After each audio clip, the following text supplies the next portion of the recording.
Assalamualaikum warahmatullahi wabarakatuh. Nama saya Muhammad Sodik Salahuddin dari kelompok kelima kelas 12 Geologi Pertambangan 1. Saya di sini akan mempresentasikan hasil pengukuran kami tempatnya di Desa Najaten, Kecamatan Cibalong. Hal yang pertama kita lakukan pada saat ingin melakukan pengukuran topografi yaitu memastikan agar semua kondisi aman dengan cara membawa APD yang lengkap seperti helm untuk melindungi kepala kita.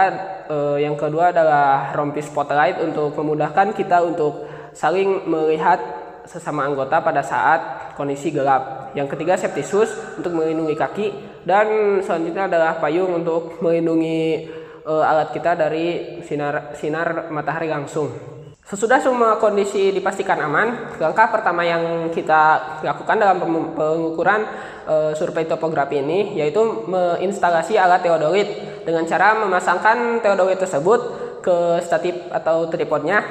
Kemudian melakukan centering. Sesudah dipastikan centering selesai, kita menancapkan statif tersebut ke dalam tanah agar kokoh. Kemudian kita nyalakan teodolit dengan menekan tombol power. Kemudian kita mengarahkan teodolit ke arah utara dan men-setnya ke 0 derajat.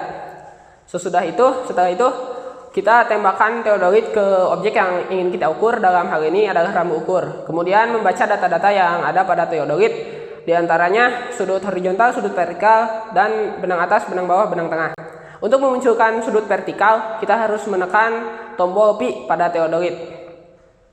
Dan setelah kita mendapatkan data yang kita inginkan, kita akan mengoreksi secara langsung data berupa koreksi benang tengah dan koreksi jarak optis.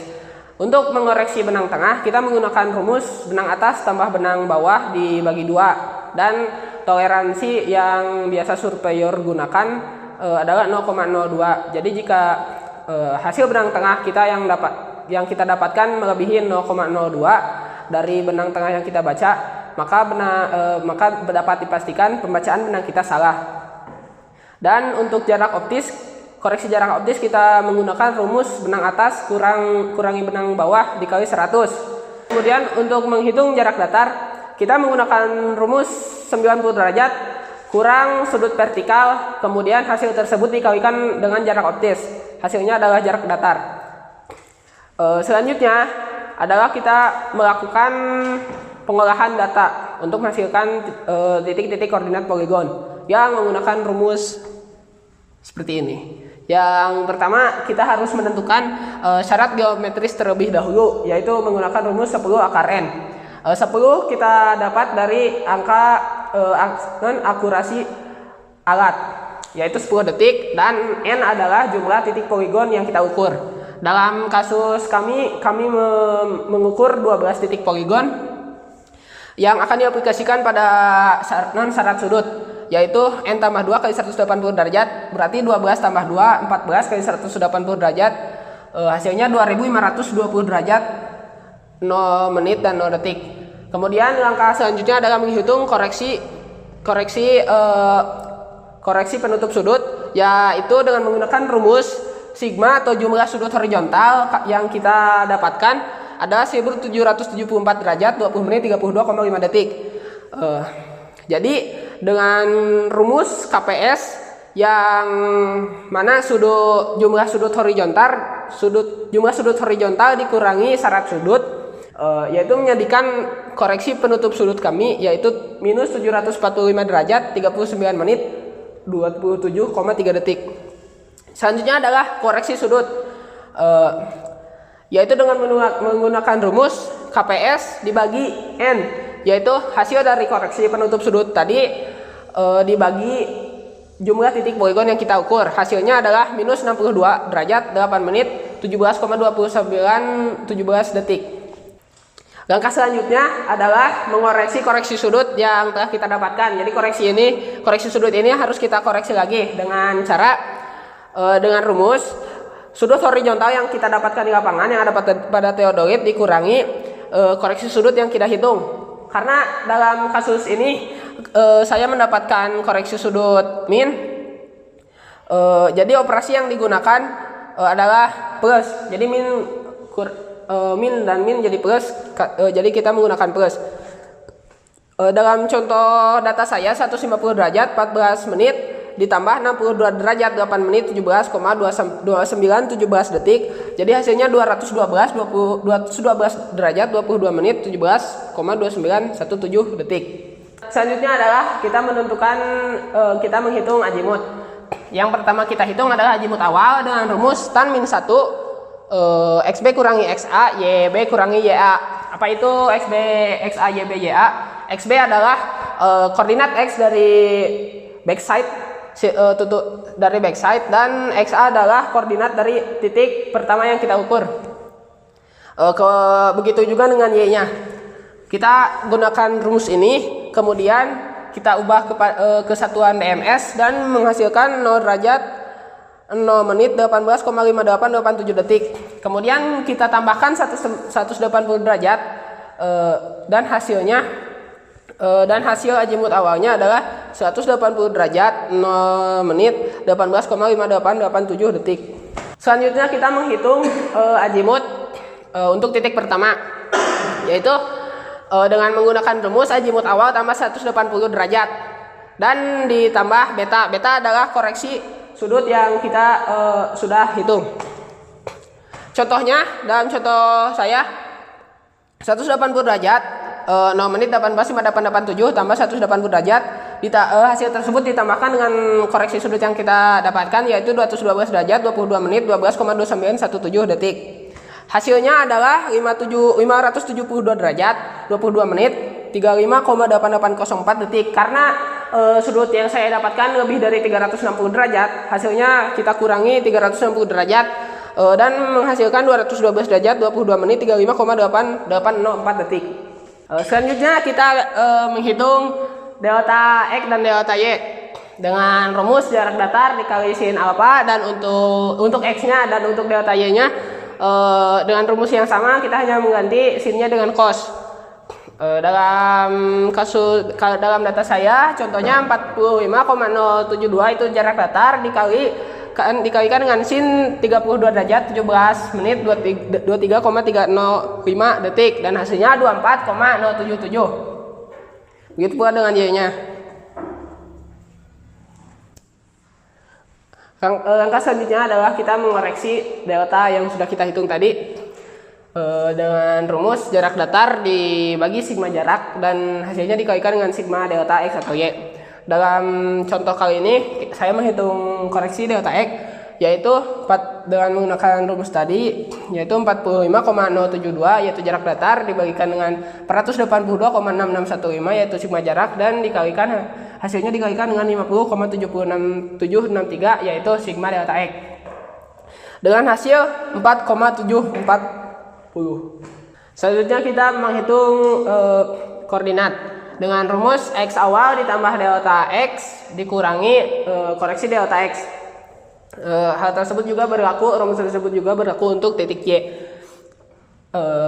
Perhitungan tersebut akan menghasilkan nilai-nilai koordinat ini. Selanjutnya kita menghitung beda tinggi dengan rumus jarak datar dikali tan dari sudut miring dan ditambah tinggi alat dikurangi benang tengah.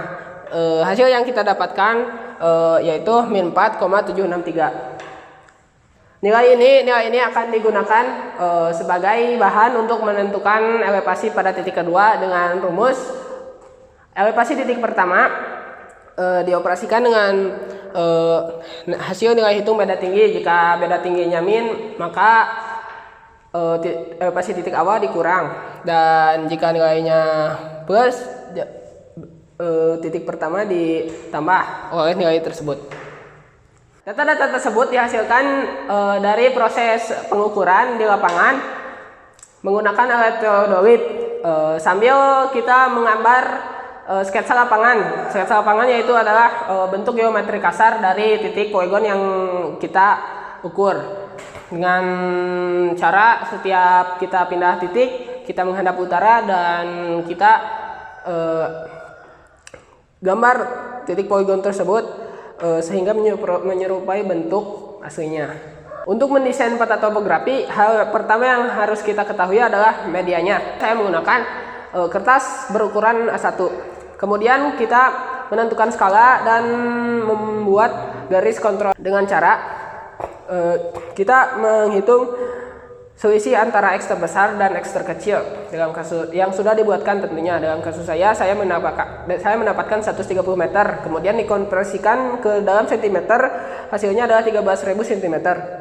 Setelah itu 13.000 cm dibagikan dengan skala yang saya gunakan adalah 1:300. Kemudian 13.000 dibagikan 300, hasilnya 43,3. Setelah itu 43,3 tersebut dibagikan ke dalam jumlah grid yang kita dapatkan, yaitu 130 karena selisih X dan X terbesar X terkecil yaitu 130, sementara itu interval antar gridnya 10. Jadi grid yang kita gunakan adalah 13. 43,3 dibagi 13 kita mendapat angka 3,3 cm. Jadi grid tersebut berada atau berinterval 3,3 cm.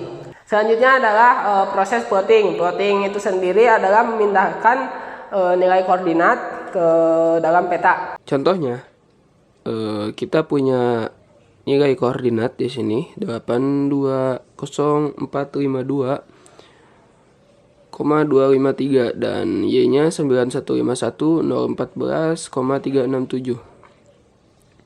Nah, yang menjadi acuan adalah titik kontrol X dan Y ini. Kita di sini ada X terkecil dan Y terkecil. Disimpan di sebelah kiri untuk X terkecil dan disimpan di sebelah atas untuk Y terkecil.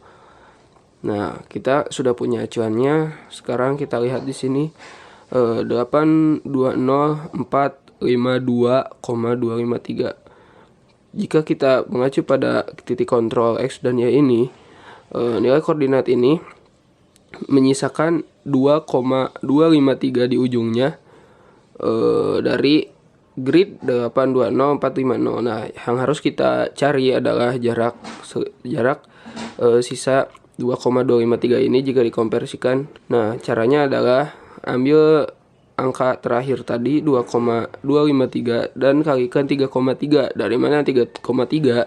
3,3 adalah interval antar grid. Dari sini ke sini, dari sini ke sini, yaitu 3,3 cm. So dikalikan hasilnya adalah 7,4349. Kita ambil saja 7 angka depannya, yaitu 7 mili. Kita tarik 7 mili dari grid 820.450.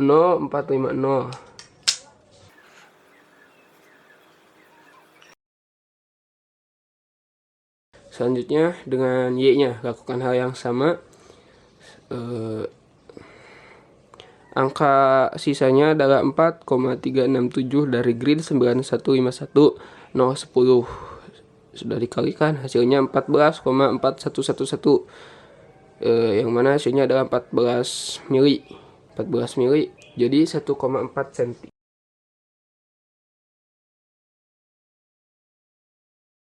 Sekarang tahap selanjutnya adalah kita pertemukan dua titik tersebut sehingga titik temunya itu yang kita cari sebagai keberadaan nilai koordinat ini. Nah, titik temu inilah yang merupakan keberadaan nilai koordinat ini. Setelah itu kita namai dengan nama titiknya, misalnya P1, dan tuliskan elevasinya, misalnya 285. Dan selanjutnya adalah membuat kontur. Kontur sendiri adalah garis yang menghubungkan ketinggian yang sama.